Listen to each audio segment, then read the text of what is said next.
আজকে কিন্তু রেহানকে স্কুলে পাঠানো হয়নি, তো কি কারণে পাঠানো হয়নি আস্তে আস্তে তোমাদের কাছে শেয়ার করব। তো হ্যালো এভরিওয়ান, আশা করি সবাই ভালো আছো, আমিও ভালো আছি। এখন সকাল প্রায় 10টা বাজতে চলছে।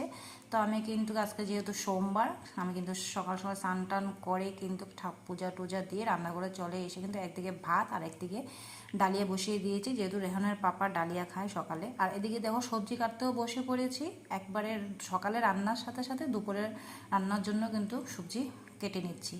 তো কেন স্কুলে পাঠানো হয়নি আজকে রেহানকে, তো কালকে রাত্রে অনেক বৃষ্টি হয়েছিল আমাদের এখানে। তো বৃষ্টির কারণে আর কি সারা রাত্র আমাদের এখানে কারেন্ট ছিল না। কারেন্ট না থাকার কারণে আমরা গরমের জন্য আর ঘুমাতে পারছি না, এমনকি আমার রেহানও ঘুমাতে পারেনি। তার জন্য যেহেতু রাত্রে ঘুমাতে পারেনি, তো সকালে কীভাবে স্কুলে যাবে, তো তার জন্যই কিন্তু সকালে স্কুলে পাঠানো হয়নি। তো স্কুলে না পাঠানো হলেও কিন্তু আমি কিন্তু সকালে যখনই ঘুমের থেকে উঠেছে তাকে, আর যেহেতু আজকে সোমবার, প্রথমে স্নান টান করে কিন্তু পুজো উজা দিয়ে তারপরে কিন্তু ও নিজে নিজে পড়তে বসে পড়েছে, যেহেতু স্কুল যায়নি পড়তে তো হবে। তো আমি এদিকে রান্না করছি আর এদিকে কিন্তু ওকে পড়াচ্ছি। তো দেখো দুপুরে সকালের খাওয়া তো হয়ে গেছে, আর এদিকে দুপুরের জন্য কিন্তু সবজি বসিয়ে দিলাম।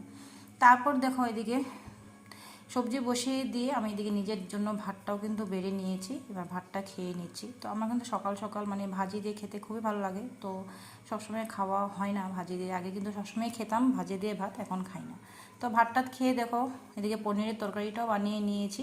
এবার কিন্তু প্রায় রান্নাবান্না আমার শেষে হয়ে গিয়েছে, এবার কিন্তু পরিষ্কারে পারলাম। জানো তো রান্না করার পরে এই যে মানে রান্নাঘরটা যে পরিষ্কার করাটা, এটা ভীষণ আমার আলসি লাগে। বাসন মাজা, চুলা পরিষ্কার করা ভীষণ আলসি লাগে, তবে কি করবো, করতে তো হবে।